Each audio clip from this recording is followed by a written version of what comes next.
I would say there's probably more focus on the vocalist, mainly because he is sort of the icon of the group. But I probably only think that way because of the representation that there is now, from like the Arctic Monkeys, where Alex Turner's like the main guy. Yeah. But yeah, I'd say he's probably the most important. It depends on where I am, but mostly on sort of singer. As I've played music like for a lot of my life, so I've always been quite interested in like guitarists and drummers as well. So I kind of try and balance my interest across the band. Generally, when I watch the Smiths videos, I watch Morrissey because I think he's a great performer. But when it's something like a jazz trio, I focus on the piano because I play the piano and I find it interesting. Probably the drummer or the bassist, mainly because I play those instruments, although obviously the vocalist still captures a lot of attention. For me it's mainly the bass player. I don't know why, but I always find them more captivating. Probably focus on the singer more than anyone else because they tend to get more screen time. I would say more dominantly narrative. Okay. But I'd want to see a bit of performance as well, because I like to be able to relate to what's being seen. Again, it depends on sort of the situation. If, for example, if I'm at a festival or somewhere, I feel like the performance is really, really important, because that does bring the narrative like to you as like a festival goer. So I'd probably say performance is probably slightly more. I would put slightly more emphasis on performance. I think the performance because I'm a musician. Definitely performance based. Being a musician myself, and the fact that I listen to the music for the music rather than anything else. I like having both in it, but I feel like a narrative you can relate to the song a bit more. Like it visualises your own meaning to the lyrics. It depends on the song. If it's a emotive song that warrants a narrative, then I'll probably focus more on the narrative. But if it is just a performance-based song, so maybe an up-tempo song that a performance would do justice to the performance. If it's for an indie music video, I want to see more like realistic concepts. But then artistic concepts are nice to have. It's nice to have a little bit of artistic concept. But I'd say for an indie band, their representation, it's probably better to have more real life concepts. Artistic concept. I prefer artistic because I think it makes it more interesting. I think like certain bands like they like to play with it. Like with the Neighbourhood, theirs is all kind of like photographic and artistic with filters. And then Arctic Monkeys can be like that, where they're quite different with their videos. Like it can be a bit more real life. Like I can't remember which video it is, but when they're in the car, and it's like really kind of amateurish, but it's still really effective because you go straight to their performance. Artistic concept. Another Day, like I mentioned earlier. I really like the idea of it. The video for Learn to Fly by the Foo Fighters, purely because it's just really stupid and very fun and doesn't take itself too seriously. Dream Awake by Northlane. It's got some fantastic shots of the stand of cars and things like that, but they also have heavy emphasis on the band actually performing, along with some really cool edits in between.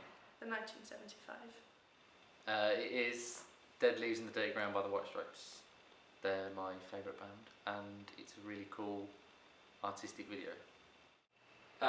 Ones that you can relate to, so relationships and I don't know, like bullying, drugs, other stuff like that. That's probably because then you want to make it so your target audience will like it, I guess.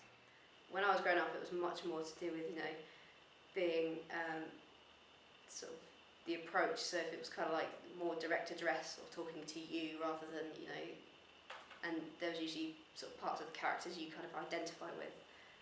Whereas now I think it's much more situational, much more about sort of the people I'm with when I hear said song, or so where I am at the time really. I think this is a gig, let's have fun. Political and government problems and general like what the world is like at the time.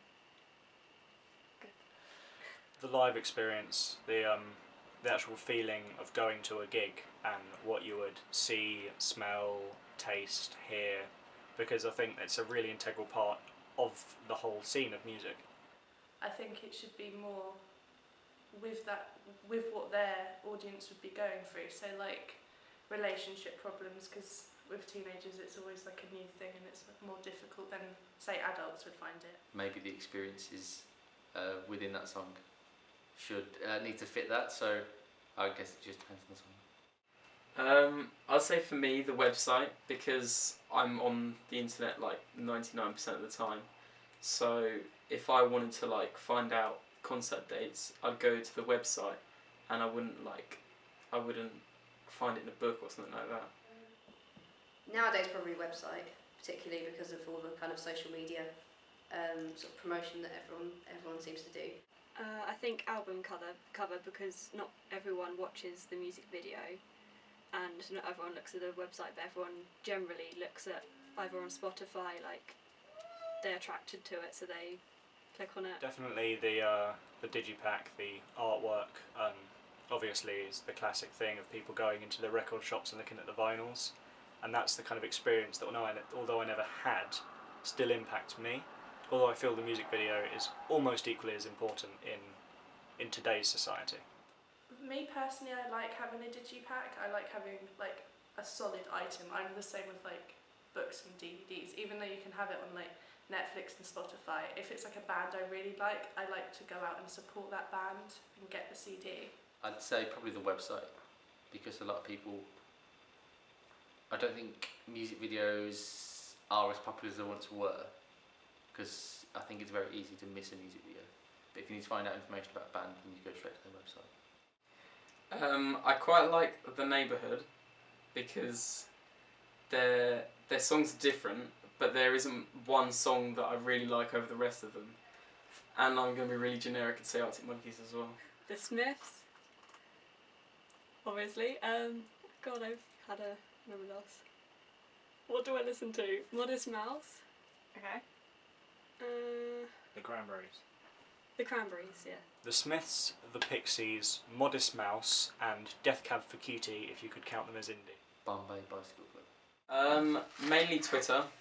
I'd say I follow most of the bands I like over Twitter, and then obviously you get the notifications from that. Dominantly Twitter and Facebook are my main two, but then I do also like browse Instagram and sort of various other places. I guess a lot of the time it's related artists through Spotify and YouTube. A lot of it does actually come from Twitter, because I follow people who have similar interests in music, who will share various bands they like. I use Twitter personally, and like bands, and if I know there's a tour coming up, I'll get like a notification sent to my phone whenever they tweet, so I can be first to find out.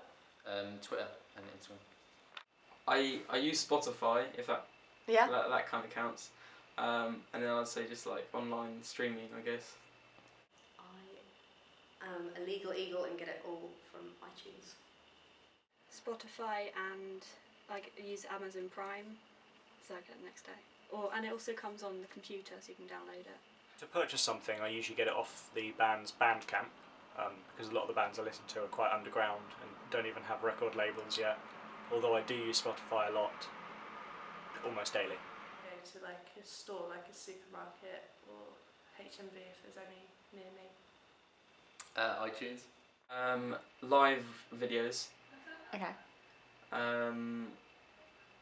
I don't know, maybe like a photo mashup sort of library thing. And I like the whole merchandise side of it as well. A lot of the stuff with like social media feeds are always really interesting because you can see where certain bands have been during like the week. Obviously, having a bit of insight into what their life is like on the road, if they're touring or if they're writing, it's always really interesting to get a bit more of a perspective on their lives, as well as kind of seeing them live and seeing them on TV and stuff. Band members, like pictures of them, so you can see what they're like, and photographs of the live performance. Any live tours they're going to be, or any tours they're going to be doing, along with the album artwork, and maybe where to purchase or listen to previous albums? I like pictures. A lot of them at the moment have a lot of like Instagram feeds and stuff like that. I like seeing pictures and concerts and stuff like that they've done. Key information, so tour dates, videos, any little interactive things that happen on there. So maybe something like, I remember on a Blink-182 website, whenever you went over the faces would like spurt paint, something like that, just to engage an audience. It's quite interesting. I'm going to say black and white simply because, like, I like the neighbourhood. Mainly black and white. And with colour schemes, I think it's quite simple with browns, blacks, whites and creams and beiges and stuff like that. Probably blues and greens. I think it's quite a male genre. Hipsters. Indie particularly, very tight denim jeans, and colours are kind of like that kind of denim-y materials, that kind of like dark navy is always something that I always will associate with, and like kind of like flannel shirt kind of things. So what I would associate with indie. Depression, teenage angst, and a lot of mainstream drug use like smoking cigarettes and drinking alcohol, as opposed to anything else. For me, indie genre is really relaxed. It's more real.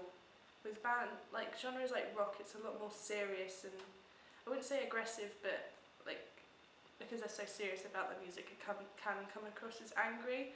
With indie, it's a lot more. There's real issues explored, and they're more as a come as you are kind of band instead of like having an image where they look so good to the audience. It's just who they are, and the audience accepts them for that.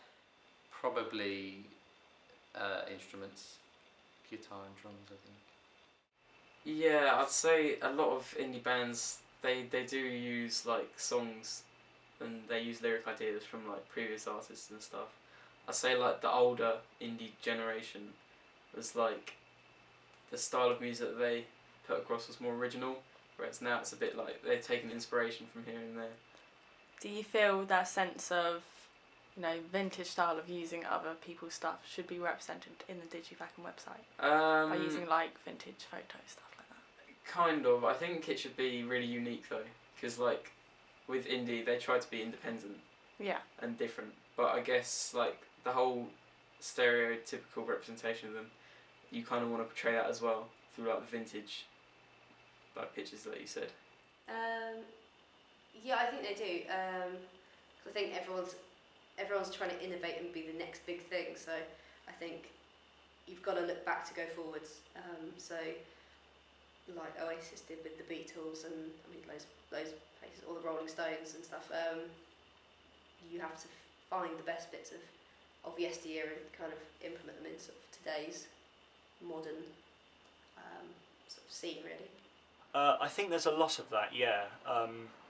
Although I feel a lot of more recent indie bands, the more popular ones anyway, seem to be almost straying too far away from what they claim to be their influences, and instead are pretty much just bringing the fashion back rather than the actual music and the messages behind that. Yes, I think a lot of artists take what's successful, take what has created a trend before them and try and recreate it.